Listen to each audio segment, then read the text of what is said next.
자, 오늘 우리에게 주시는 하나님의 말씀은 이사야 37장 전체 말씀입니다.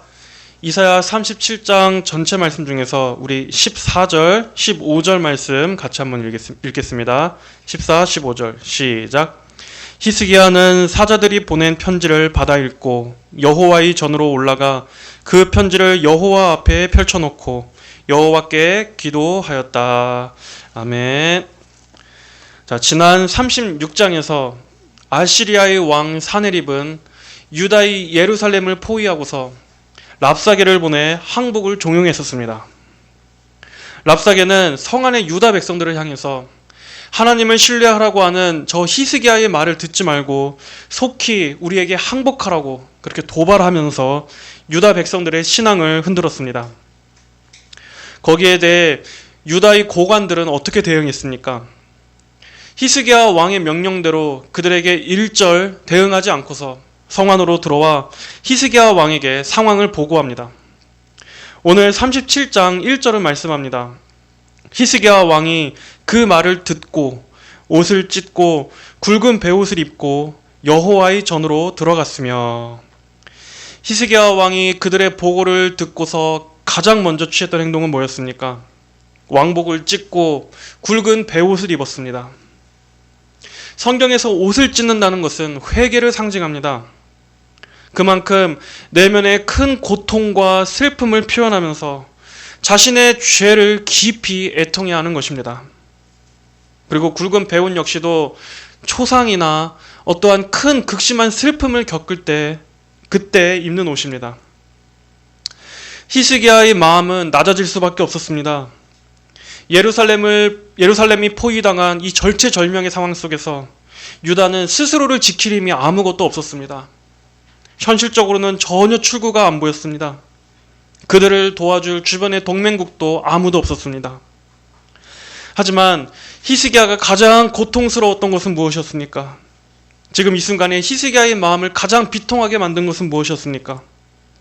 바로 하나님의 이름이 저들에게 모욕을 당한다는 사실입니다. 자신에 대한 비난보다도 하나님의 이름이 더럽혀진다고 하는 그것이 가장 분통했습니다. 그만큼 히스기야는 하나님의 영광을 가장 중요시 여겼던 것입니다. 일반적으로라면 랍사게의 말을 듣고서 충분히 흔들릴 수도 있었습니다. 하나님이 너희를 지켜준다고 하면서 어떻게 그 하나님이 너희를 그런 상황까지 몰아넣을 수 있느냐?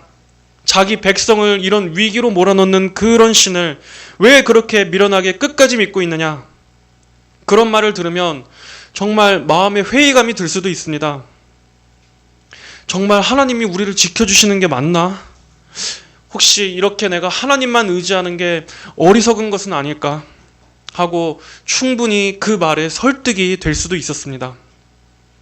하지만 히스기야는 어떻게 합니까?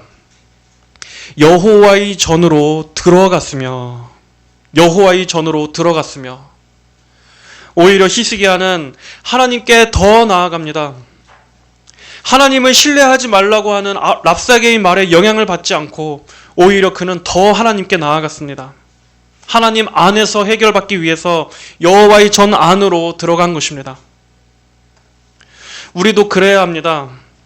이렇게 아무것도 할 수 없는 절박한 상황에서 우리는 그러한 때일수록 더욱더 하나님께로 나아가야 합니다. 보통 우리는 어떻습니까? 이렇게 절박한 상황이 닥치게 되면 걱정 때문에 기도가 탁 막혀버립니다. 아니면 하나님에 대한 믿음이 약해져서 하나님을 원망하거나 의심하거나 시험에 들지 않습니까? 하지만 그럴수록 더욱 이 문제를 해결해 주실 분은 오직 하나님밖에 없다 하는 그러한 믿음으로 그 문제를 가지고서 하나님께 나아가는 계기로 삼아야 하는 것입니다. 하나님께서 우리에게 어려운 곤경에 처하게 하시는 것은 하나님만이 우리의 유일한 도움이시라는 것을 가르쳐 주시려고 주시는 것입니다. 그럼으로써 우리를 기도의 자리로 부르시는 겁니다. 골방에 들어가서 또는 이렇게 교회의 기도의 자리에 나오게끔 그래서 하나님을 찾으라고 그러한 상황을 우리에게 허락하십니다. 그러므로 우리는 우리의 힘으로 해결할 수 없는 막막한 상황일 때 더더욱 하나님께로 나아와야 합니다. 오히려 그럴 때는 사람을 찾지 말고, 사람의 도움을 구하지 말고 오직 하나님과 나 단둘이서 하나님 안에서 해결을 구해야 합니다. 또한 히스기야는 하나님 앞에 회개했습니다. 무엇을 회개했겠습니까? 하나님보다는 이집트를 더 의지했던 것을 회개했을 것입니다. 이집트와 함께 손을 잡고 함께 반아수르 동맹을 맺어서 그것을 하나님의 도움을 의지하는 것보다 더 효과적이라고 생각했던 그러한 자신의 과거의 선택을 회개했을 것입니다. 우리는 어떠한 삶에 큰 위기가 닥쳤을 때는 전적으로 하나님의 도우심을 간절히 구하되, 또 한편으로는 내 자신이 하나님 앞에서 온전하지 못했던 것은 없었는지, 혹시 내 삶에 회개해야 할 부분은 없는지 우리 자신을 잘 살펴봐야 합니다. 하나님께서는 징계를 통해서 우리를 정결케 하십니다. 죄를 깨닫게 하시고 죄를 버리게 하시고 하나님 안에서 더 온전하게 다듬어지도록 그러한 징계를 불러들인 내 안에 아직 성화되지 못한 불순물들을 그 기회를 통해서 처리하시는 것입니다. 하나님께서 주시는 고난은 목적 없이 주시는 법이 없습니다. 하나님께서 주시는 모든 일에는 결코 넘치거나 부족한 것이 없습니다. 하나님께는 낭비가 없습니다. 가장 적시에 우리에게 가장 알맞은 만큼의 하나님의 모든 섭리들은 다 그렇게 하나님의 지혜에서 나온 것입니다. 그렇기 때문에 우리는 현재 이 상황을 허락하신 하나님의 손을 바라보면서 여호와의 전 앞에 나아가 하나님께 기도함으로써 하나님 안에서부터 문제를 풀어야 합니다. 히스기야 왕은 관리들을 이사야 선지자에게 보냈습니다. 궁을 관리하는 엘리야김과 서기관 셈나와 나이든 제사장들을 아모츠의 아들 선지자 이사야에게 보냈는데 그들은 배의 옷을 입고 있었다. 이것도 아주 중요한 태도입니다. 그들은 다른 나라의 이웃에 사절들을 보내지 않았습니다. 이사야 선지자에게 보냈다는 것은 어떠한 의미인가? 하나님의 뜻을 최우위에 뒀다는 것을 보여주는 겁니다. 다른 데서 방법을 찾지 않고 그 전까지 행했던 대로 다른 데 도움을 요청하러 간 것이 아니라 이제는 이 일에 대해 하나님께서는 어떻게 말씀하시는가? 하나님의 뜻이 무엇인가? 하나님의 말씀을 듣고자 하는 이러한 믿음의 태도를 갖게 된 것입니다. 그들이 이사야에게 말했다. 히스기야 왕이 이렇게 말씀하셨습니다. 오늘은 환난과 책망과 수치의 날입니다. 아이를 낳으려 하나 아이를 낳을 힘이 없는 것과 같습니다. 히스기야 왕은 역시 하나님을 경외하는 사람이라 이 일을 단순히 정치적인 일, 어떤 국가 간에 발생한 우연한 침공으로 그렇게 보지 않았습니다. 환난과 책망과 수치의 날입니다. 즉 하나님으로부터 온 징계라는 것을 바르게 해석했습니다. 유다가 하나님을 의지하지 않고 애굽을 더 의지했기 때문에 이것은 여호와 하나님께로부터 온 징계라는 것을 분명히 이들은 알았습니다. 아이를 낳으려 하나 아이를 낳을 힘이 없는 것과 같습니다. 가장 중요한 순간에 아무 힘을 낼 수 없는 그러한 유다의 무력한 상태를 지금 말하는 것입니다. 4절에 여호와 당신의 하나님께서 랍사게의 말을 들으셨을 것입니다. 그는 그의 주인 아시리아 왕의 보냄을 받아 살아계신 하나님을 조롱하였으니 여호와 당신의 하나님께서 그 말을 듣고 꾸짖으실 것입니다. 그러므로 아직 살아남아있는 사람들을 위하여 기도해 주십시오. 이들은 이사야 선지자에게 무엇을 요청합니까? 선지자의 기도를 요청하고 있습니다. 이집트의 말도 아니고 강한 군대도 아니고 기도의 지원을, 가장 강력한 기도의 지원을 지금 요청하고 있습니다. 여러분, 이 기도의 위력, 이 기도의 능력을 알기 전까진 사람은 온갖 가진 수단을 다 써봅니다. 하지만 하나님께서 역사하시지 않는다면 사람은 아무리 애를 써도 안 됩니다. 죽어라 기를 써도 다 안 됩니다. 그러나 기도는 하나님께서 이 모든 일에 하나님을 모시는 것입니다. 기도의 중요성을 아는 사람은 그 사람은 반드시 하나님께 기도합니다. 기도가 얼마나 큰 능력인 것을 알기 때문에 그는 어떠한 상황 가운데서 가장 먼저 하나님을 요청합니다. 전능하신 하나님의 능력으로 이 모든 일들을 선하게 이끌어 주시기를 구할 때 하나님께서는 우리의 계획보다 더 좋으신 계획으로 하나님께서 하시면 우리가 생각할 수 없는, 예상할 수 없는 놀라운 일들을 이루시는 것입니다.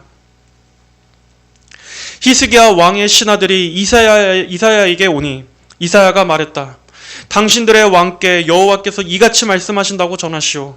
너희가 들은 말, 곧 아시리아 왕의 종들이 나를 모욕한 말 때문에 두려워하지 마라. 하나님께서는 죽은 우상이 아니십니다. 귀가 있어도 듣지 못하고 입이 있어도 말하지 못하는 그러한 죽은 우상들처럼 하나님은 모욕을 당해도 듣지 못하고 말하지 못하는 그러한 죽은 우상이 아니라 하나님은 사람이 하는 모든 말을 들으시고 말씀하시는 살아계신 하나님이십니다. 하나님은 두려워하지 말라라고 말씀하십니다.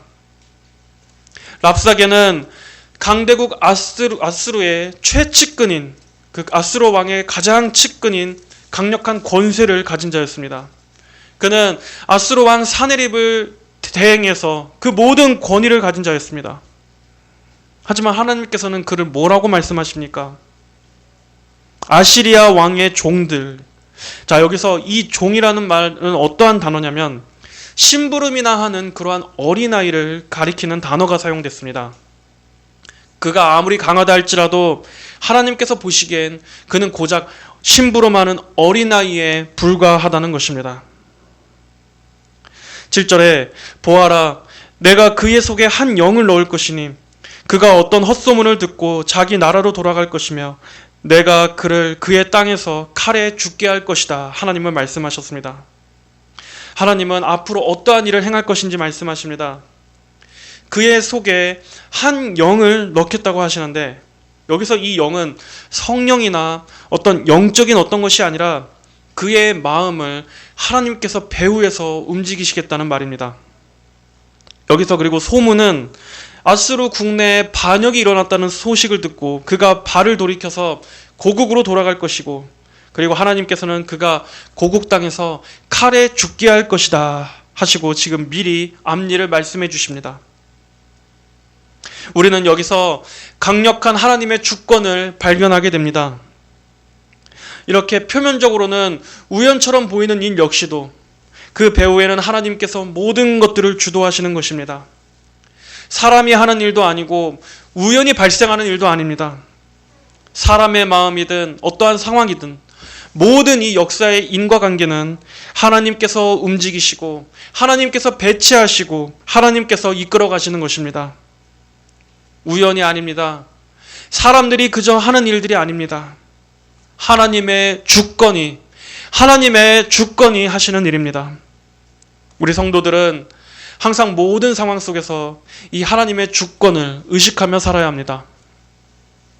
작은 일이라고 해서 하나님의 시야에서 벗어나는 일이 없고 또 큰 일이라고 해서 하나님께서 감당하시지 못하는 일이란 없습니다. 항상 모든 일에 우리는 하나님의 손, 하나님의 그 주권을 의식할 때 우리는 하나님을 신뢰할 수 있습니다. 우리에게는 당황스러운 일도 하나님께는 전혀 당황스러운 일이 아닙니다. 그래서 성경은 말씀합니다. 일을 행하시는 여호와, 그것을 만들며 성취하시는 여호와, 그의 이름을 여호와라 하는 이가 이와 같이 이르시도다. 너는 내게 부르짖으라. 내가 내게 응답하겠고 네가 알지 못하는 크고 은밀한 일을 내게 보이리라. 우리는 할 수 없지만 하나님을 전심으로 찾을 때 하나님께서 역사하십니다. 하나님이 일하십니다.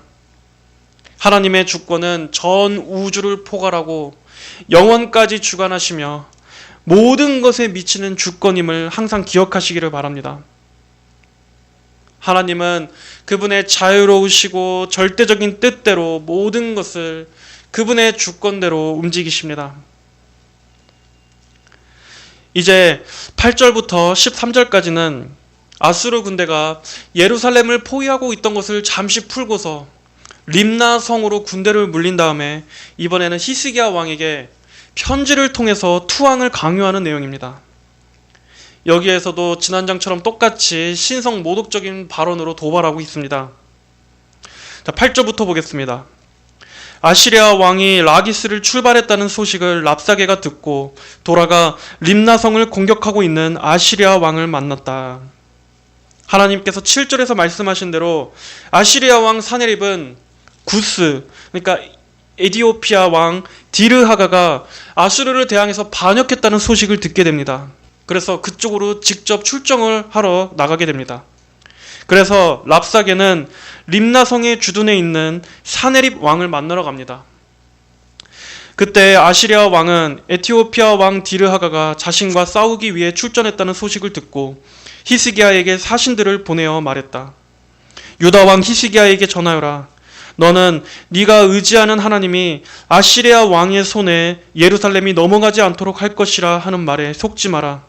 보아라, 너는 아시리아 왕들의 모든 땅들을 멸망시키려고 어떻게 행하였는지 알고 있을 것이다. 그런데 네가 구원받겠느냐? 나의 조상들이 멸망시켰던 나라들, 고산과 하란과 레셉, 그리고 들라살에 사는 에덴 사람들을 그 민족의 신들이 구원했느냐? 도대체 하맛 왕과 아르밧 왕과 스발 와임성의 왕과 헤나 왕과 이와 왕들은 어디에 있느냐? 여기서도 똑같은 전략을 사용하고 있습니다. 하나님 믿는 믿음을 조롱하고 오히려 지금 너가 속고 있는 거다 하고 믿음 자체를 완전히 무의미하게 만들어버리고 있는 것입니다. 그러면서 자신들이 정복했던 나라들, 자신들이 정복했던 그 나라의 그 패배한 신들을 열거하면서 우리가 이렇게 지금 막강한 힘을 가졌다 하고 스스로 높이고 있는 겁니다. 완전히 부인할 수 없도록 팩트로 짓밟고 있습니다. 그러면서 뭐라고 말합니까? 네가 구원받겠느냐? 즉 이 말은 어떠한 일이 있어도 여호와가 너희를 구원하는 것은 불가능하다. 지금 이렇게 못을 쾅쾅 박고 있는 것입니다. 이렇게 우리가 어떤 위기의 상황에 완전히 압도돼 버릴 때는 그 상황이 우리에게 이렇게 말합니다. 이제는 다 끝났어. 어떤 것도 지금 이 상황에서 너를 건져줄 수 있는 건 없을 거야. 이제는 정말 방법이 없어. 하지만 하나님 안에서 완전히 끝나는 것이란 없습니다. 우리에게는 예수 그리스도라는 이름을 힘입어 나아갈 수 있는 능력의 원천이 계십니다. 하나님이 살아계시는 한, 우리 하나님이 죽지 않는 이상 성도에게 완전한 끝은 없습니다. 여러분, 죽으신 하나님, 완전히 끝장나버린 하나님, 포기하신 하나님이라는 이러한 말이 있을 수 없듯이 성도에게 있어서도 완전한 끝, 완전한 절망이라는 이러한 말은 성도에게는 있을 수 없습니다. 하나님은 영원하신 하나님이십니다. 그분은 전지전능하시고 무한하시며 불변하시는 하나님이십니다. 그 영원하신 하나님께서 우리 성도들의 피난처가 되어주신다고 하셨기 때문에 우리가 언제라도 그 피난처 안으로 들어가 숨을 때 하나님이 우리를 지켜주시고 하나님께서 앞서 일을 행하시는 것입니다. 14절에서 히스기야는 그 말을 듣고도 어떻게 반응했습니까? 그가 낙담했습니까? 그가 뒤로 물러났습니까? 그가 위축되었습니까? 히스기야는 사자들이 보낸 편지를 받아 읽고 여호와의 전으로 올라가 그 편지를 여호와 앞에 펼쳐놓고 여호와께 기도하였다. 여호와께 기도하였다라고 말씀합니다. 여러분에게 혹여나 위급한 상황이 닥칠 때 여러분 그 상황을 하나님 앞에 펼쳐놓으십시오. 도저히 우리의 힘으로 해결할 수 없고 도저히 출구가 보이지 않는 그러한 현실의 막막한 문제들을 하나님 앞에 펼쳐놓으십시오. 하나님 보십시오. 하나님이 도우심이 아니고서는 저는 지금 이 문제를 해결할 수가 없습니다. 하나님께서 해결해 주시지 않는다면 저는 살 수가 없습니다. 하나님, 이 문제들을 봐주십시오. 하나님, 그리고 저를 구원해 주시고 하나님의 은혜로 저를 건져 주시옵소서. 이렇게 하나님께 그 문제를 가지고 가시기를 바랍니다. 여러분의 곤경을 낱낱이 하나님 앞에 펼쳐 보이시고 하나님을 요청하시기 바랍니다.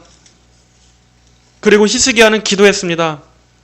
그룹 위에 앉아 계신 만군의 여호와 이스라엘의 하나님이시여, 땅의 모든 나라들 가운데 주님만 하나님이시니 주께서 하늘과 땅을 지으셨습니다. 히스기야는 지금 무엇을 바라봅니까?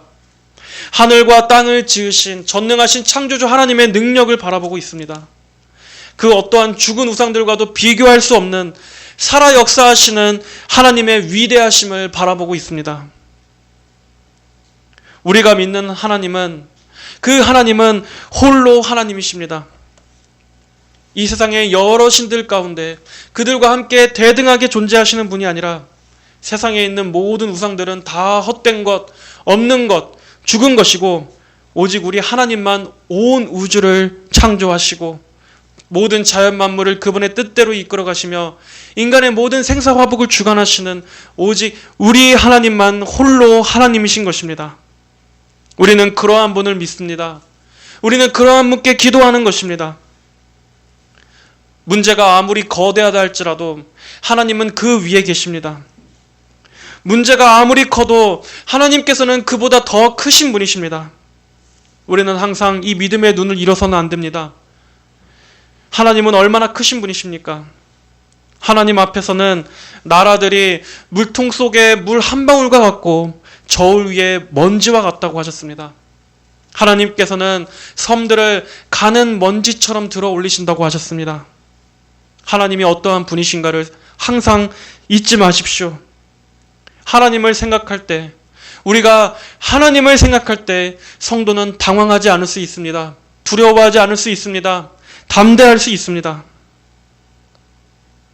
여호와시여, 주님의 귀를 기울여 들으소서. 여호와시여, 주님의 눈을 열어 살피소서. 보소서, 사내립이 사람을 보내어 살아계신 하나님을 조롱한 모든 말을 들으소서. 히스기야는 간절히 기도했습니다. 여러분, 기도는 절대 헛된 것이 아닙니다. 하나님께서는 성도들의 기도를 반드시 들으십니다. 우리가 기도할 때 그 시간 하나님께서는 우리를 향해 귀를 여시고 우리의 기도를 듣고 계십니다. 불상에게 기도하고 마리아에게 가서 머리를 조아리는 일은, 그것들은 아무것도 할 수 없는 형상, 죽은 돌덩이, 아무런 말도 할 수 없는 그러한 것들에 불과합니다. 거기에다 가서 기도하고 있는 것과 다름없습니다. 오히려 그것은 마귀에게 도움을 요청하는 것입니다. 하지만 하나님께서는 우리의 신음소리를 들으시고 우리의 눈물을 보시는 분이십니다. 성도들의 탄식과 신음을 들으시고 또 우리가 때로는 너무 힘들어서 기도조차 할 수 없는 그러한 때라도 하나님은 우리의 마음을 살피시는 분입니다. 우리의 마음의 중심을 아시는 분이십니다. 하나님은 졸지도 주무시지도 않고 오늘도 하나님의 자녀들이 하나님을 부르짖는 그 신음소리와 탄식에 귀를 열고 계시는 분이십니다. 기도할 때 하나님께서 과연 내 기도를 들으실까? 나 혼자 그냥 허공에다가 말하고 있는 것이 아닐까? 절대 그렇게 생각하지 마세요. 우리는 오히려 믿음을 갖고 하나님은 나의 작은 탄식조차도 분명히 들으신다. 한나가 깊은 고통 속에서 혼자 읊조렸던 그 읊조림조차도 들으셨던 그 하나님은 오늘도 여전히 동일하신 하나님이시다. 그 하나님께서 내 기도를 들으시고 이 모든 어려움 가운데서 나를 건져내실 것이다 하는 확신과 믿음으로 하나님을 찾아야 합니다. 18절에 참으로 여호와시여, 아시리아 왕들은 모든 나라들과 그들의 땅을 멸망시키고 그들의 신들을 불 속에 던졌습니다. 그것들은 신들이 아니라 사람의 손으로 만든 나무와 돌이므로 그들을 멸망시켰습니다. 그러므로 이제 여호와 우리 하나님이시여, 우리를 그의 손에서 구원하소서. 그러면 땅의 모든 나라들이 주님만이 홀로 여호와이심을 알게 될 것입니다. 여기서 히스기야는 하나님의 명예에 기대어 기도합니다. 이렇게 기도하고 있는 것입니다. 하나님, 이것은 하나님의 명예와도 관련된 일입니다. 하나님께서 우리를 구원해 주시지 않는다면 저 기고만장한 자들은 자기들이 여호와마저도 이겼다고 자랑할 것입니다. 저들이 정복한 땅의 신들은 거짓 우상, 죽은 신들이지만 하나님은 살아계시오니 하나님 저들을 이기셔서 하나님의 영광과 능력을 온 땅이 알게 하여 주옵소서. 하나님만이 홀로 하나님이시라는 것을 온 세상이 인정하게 하옵소서. 지금 이렇게 히스기야는 간절히 기도하는 것입니다. 마치 모세의 중보 기도와 같습니다. 모세는 탄원했습니다. 하나님께서 이스라엘을 애굽의 손으로부터 건져내신 후에 이스라엘 백성들을 광야에서 죽게 하신다면 이방 민족들이 그것을 보고 얼마나 조롱하겠습니까? 자기 백성도 지키지 못하는 신이라고 얼마나 비웃었겠습니까? 그것은 하나님의 명성과도 관련된 문제입니다. 하나님 자신의 영광을 위해서, 하나님의 이름을 위해서라도 긍휼을 베풀어 달라고 모세도 그렇게 하나님께 기도했지 않았습니까? 이렇게 우리 성도들의 궁극적인 보존 문제는, 우리의 구원은 하나님의 명성과도 관련된 일입니다. 만약 하나님께서 하나님의 자녀들을 끝까지 신실하게 보호하시지 않고 우리를 포기하거나 버리신다면 우리가 어떻게 그런 하나님을 신뢰할 수 있겠습니까? 하나님의 구원은 영원한 구원이라고 우리가 어떻게 하나님을 찬양할 수 있겠습니까? 만약 그렇다면 이 세상은 하나님에 대해서 자기를 믿는 성도들마저도 언제든지 손쉽게 포기할 수 있을 만큼 하나님은 그렇게 무능하고 매정하고 가혹한 신이라고 오해할 것입니다. 하나님 믿는 것도 전혀 안전할 게 없다고 세상은 오해할 것입니다. 그렇기 때문에 하나님께서는 그분의 명성과 영광을 위해서라도 자녀들을 끝까지 신실하게 지키시는 분이십니다. 하나님은 거짓이 없으신 분이시기 때문입니다. 하나님은 변덕을 부리시지 않는 신실하신 하나님이기 때문입니다. 하나님께서 바로 그러한 분이시기 때문에 우리는 하나님을 끝까지 신뢰해도 절대적으로 안심할 수 있습니다. 자신의 영광을 위해 열심을 내시는 그러한 하나님의 열심 때문에, 그러한 하나님의 열심 덕분에 우리는 안심하고 하나님을 신뢰하며 그 안에서 안전을 확신할 수 있는 것입니다. 이제 21절을 보겠습니다. 그러자 아모츠의 아들 이사야가 히스기야에게 사람을 보내어 말했다. 여호와 이스라엘의 하나님께서 이같이 말씀하십니다. 왕이 아시리아 왕 사네립의 일로 기도하였으므로 여호와께서 그에 대해 이렇게 말씀하십니다. 자, 사네립의 일로 기도하였으므로 여호와께서 그에 대해 이렇게 말씀하셨습니다. 이렇게 기도하면 하나님은 들으십니다. 이어서 시온의 처녀딸이 너를 멸시하고 너를 조롱한다. 딸 예루살렘이 네 귀에서 머리를 흔든다. 네가 감히 누구를 조롱하고 멸시하였느냐? 네가 감히 누구를 향해 네 목소리를 높이고 네 눈을 치켜떴느냐? 곧 이스라엘의 거룩한 자에게다. 시온의 처녀딸은 예루살렘의 백성들을 말합니다. 그리고 하나님께서는 자신의 하나뿐인 처녀딸을 아끼시는 아버지와 같이 그분을 나타내십니다. 사네립이 유다를 조롱한 만큼 하나님께서 그대로 갚으셔서 그들이 멸시와 조롱을 당하게 되갚으시겠다. 그렇게 만드시겠다는 겁니다. 네가 감히 누구를 향해 네 목소리를 높이고 네 눈을 치켜떴느냐? 곧 이스라엘의 거룩한 자에게다. 하나님의 백성들을 건드는 것은 곧 하나님을 상대로 도전하는 것이나 다름없습니다. 우리의 성도들에게는 하나님이라고 하는 가장 든든한 백이 있습니다. 이 세상이 교회를 공격하고 우리 성도들을 비웃고 모독할 때 그것은 곧 지금 그들이 하나님을 공격하고 있다는 것을 알아야 합니다. 하나님은 악인들이 교회를 욕하는 것을 다 듣고 계십니다. 성도들을 목욕하는 것을 하나님 자신에 대한 모독과 조롱으로 들으시고 하나님은 그것들을 다 기억하고 계십니다. 24절에 너는 네 종들을 통하여 주님을 비방하며 말했다. 내가 많은 병거를 가지고 산들의 꼭대기로 올라가고 레바논의 가장 깊은 지역으로 가서 그곳에 가장 키 큰 백향목과 가장 훌륭한 잣나무를 베어버렸고 가장 깊숙한 산의 정상까지, 그곳의 빽빽한 과수원까지 갔다. 나는 우물들을 파고 그 물을 마셨으며 내 발바닥으로 이집트의 모든 강물들을 마르게 했다.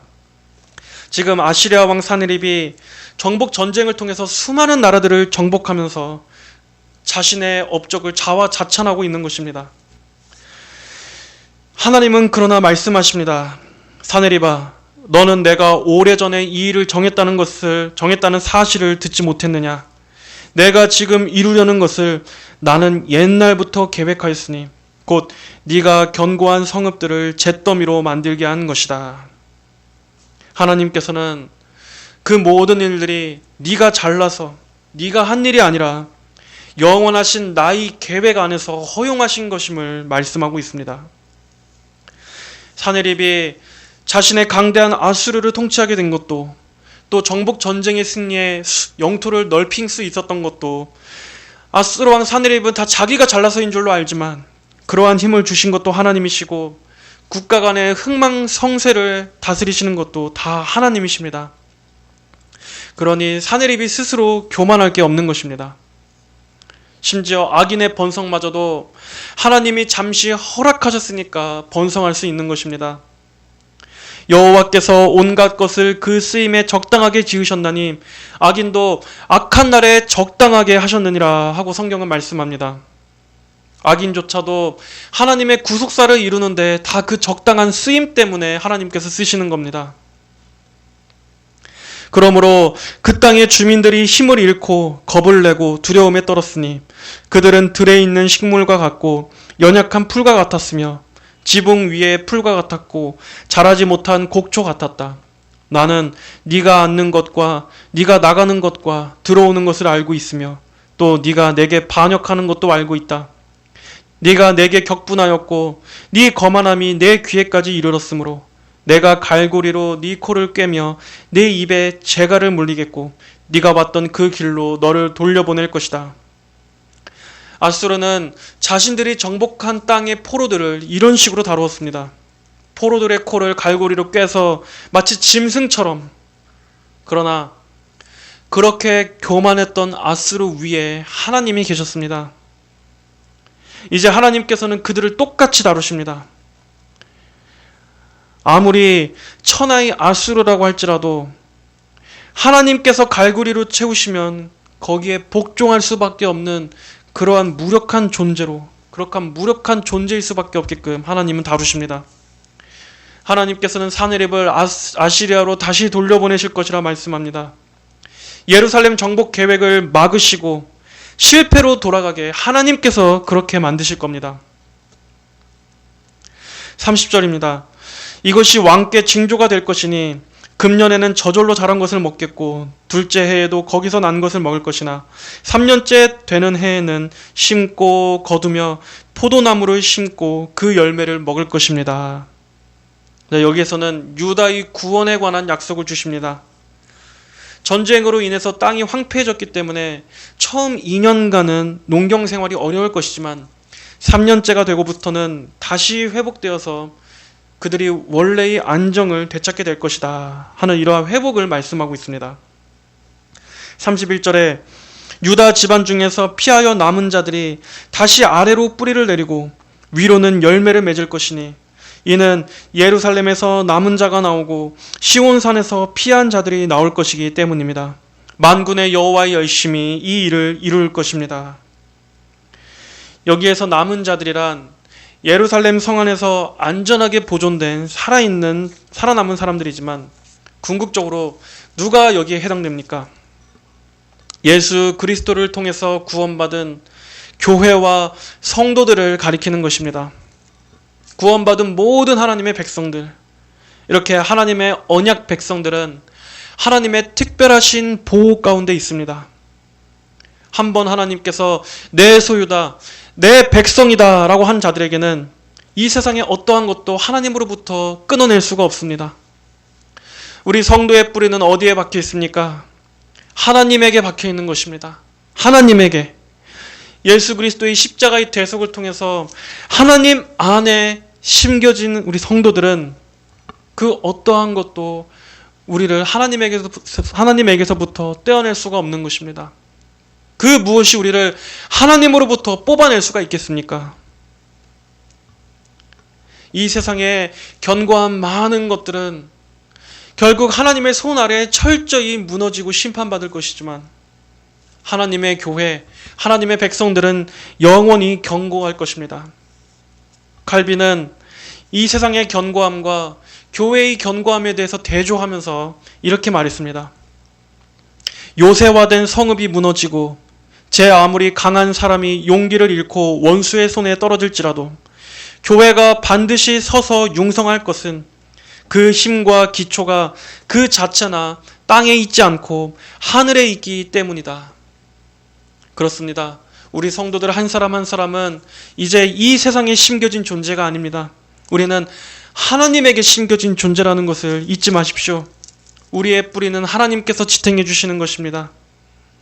하나님 안에다가 심어 놓으신 이 구원은 영원까지 가는 것입니다. 영원까지.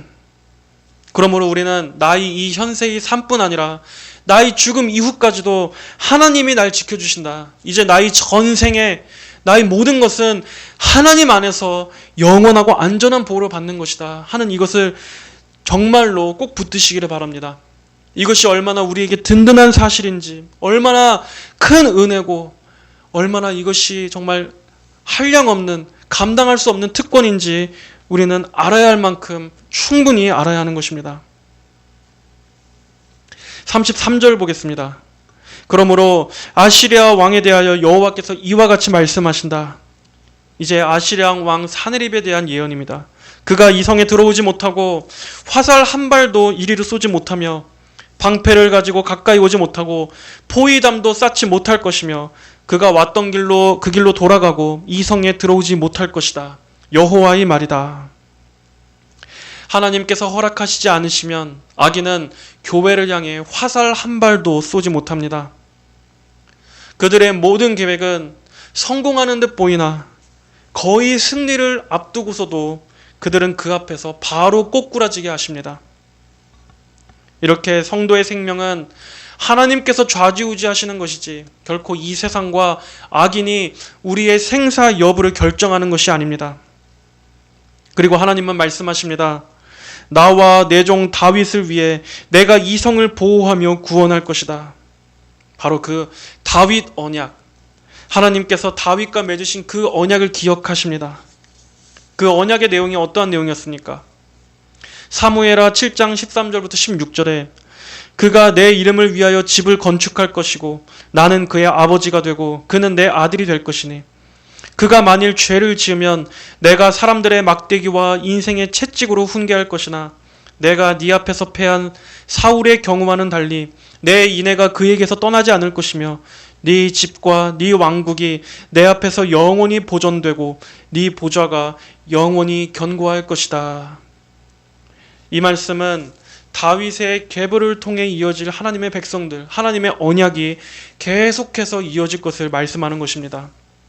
사람들의 막대기와 인생의 채찍, 하나님의 백성들, 그 언약 안에 속해 있는 하나님의 백성들이 비록 많은 죄와 허물 가운데 하나님의 징계를 받는 한이 있더라도 하나님께서는 결코 그 백성들을 버리시지 않고, 그리고 궁극적으로 다윗의 후손으로 오시는 우리 예수님, 예수 그리스도를 통해서 구원받게 된 하나님의 백성들, 그들이 거하게 될 그 영적인 왕국은 창대하게 될 것이다 하는 이것을 미리 예언하신 것입니다.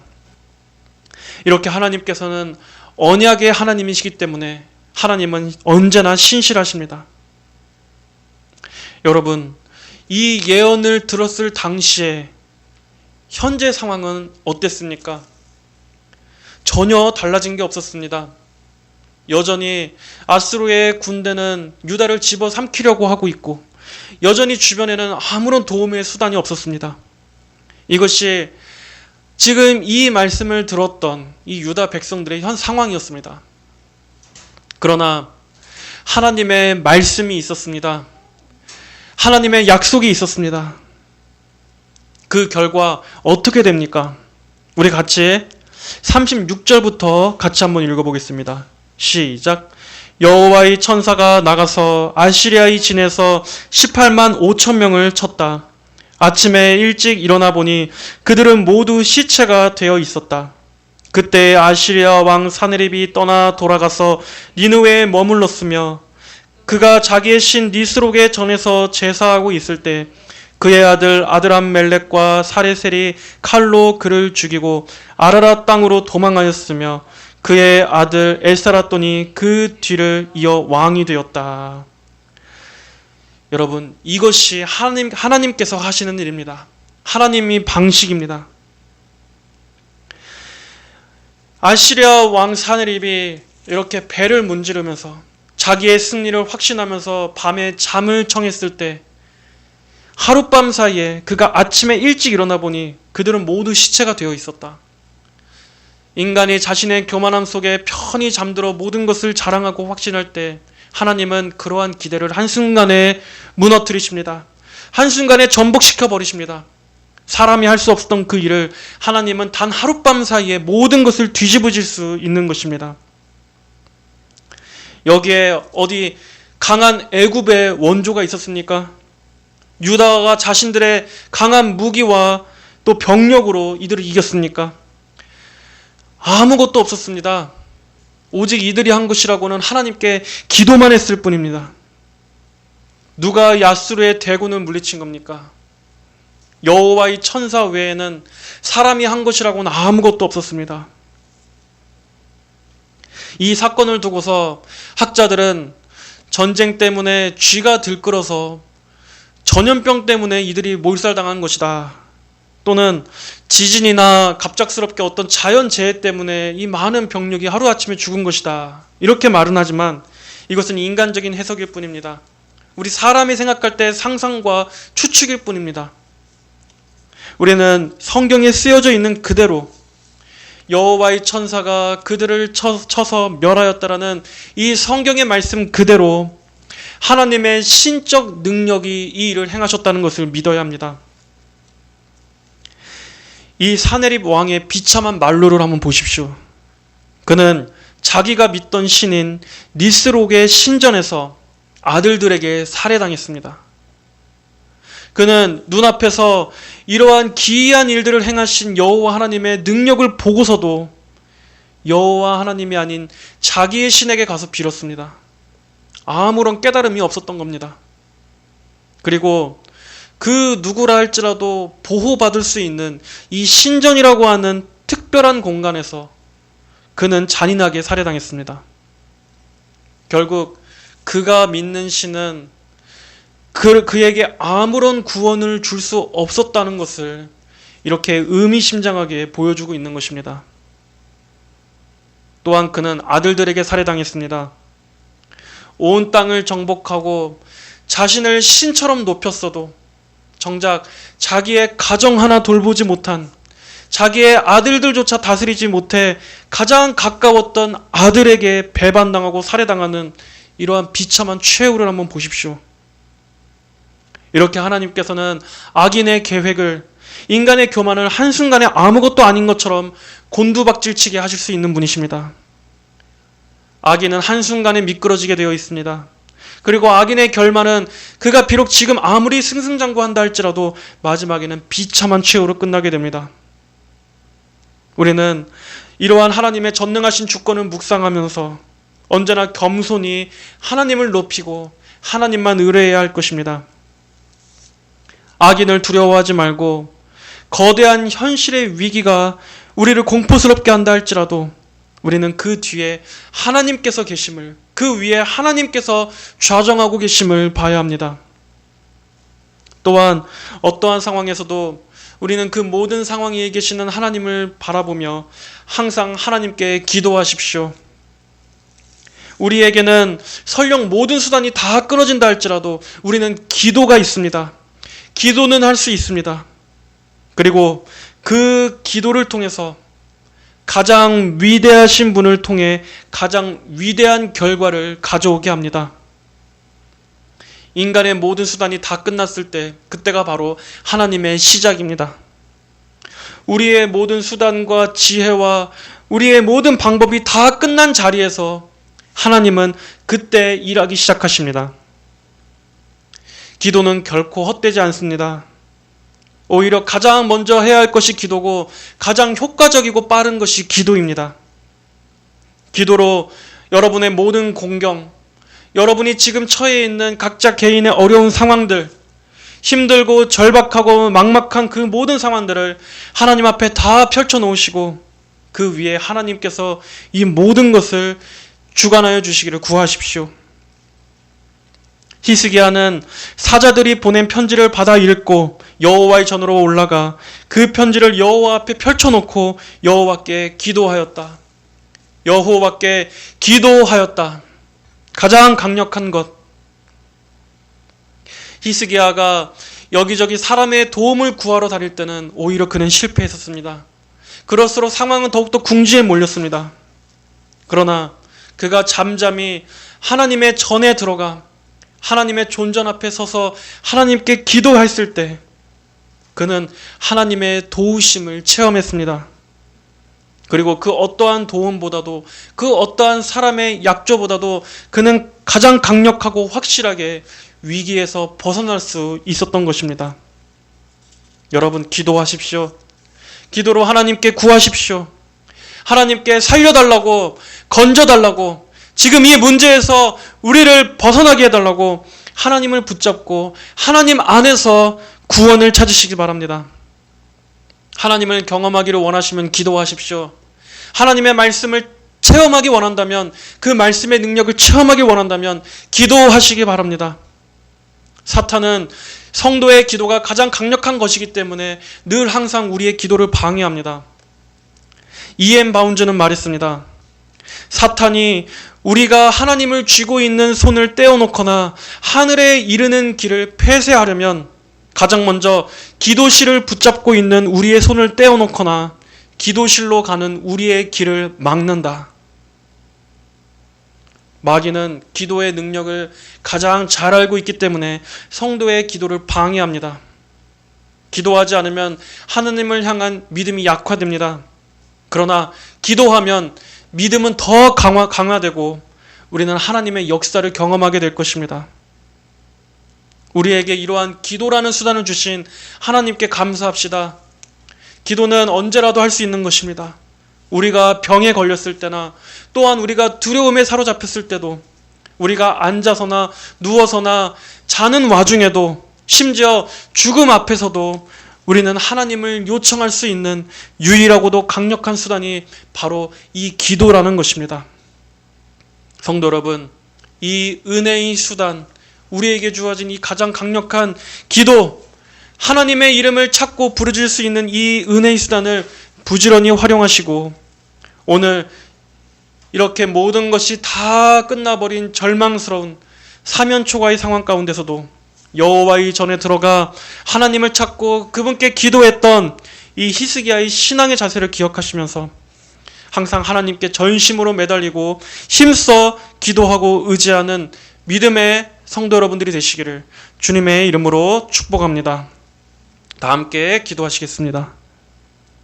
하나님 아버지, 감사합니다. 지난 장에서 하나님을 모욕하면서 하나님을 믿는 신앙을 뒤흔들었던 이 아수르에 대해서 하나님께서 오늘 얼마나 이들을 철저하게 패배시키시고 이들의 모든 계획을 수포로 돌아가게 하시는 것을 우리가 잘 살펴보았습니다.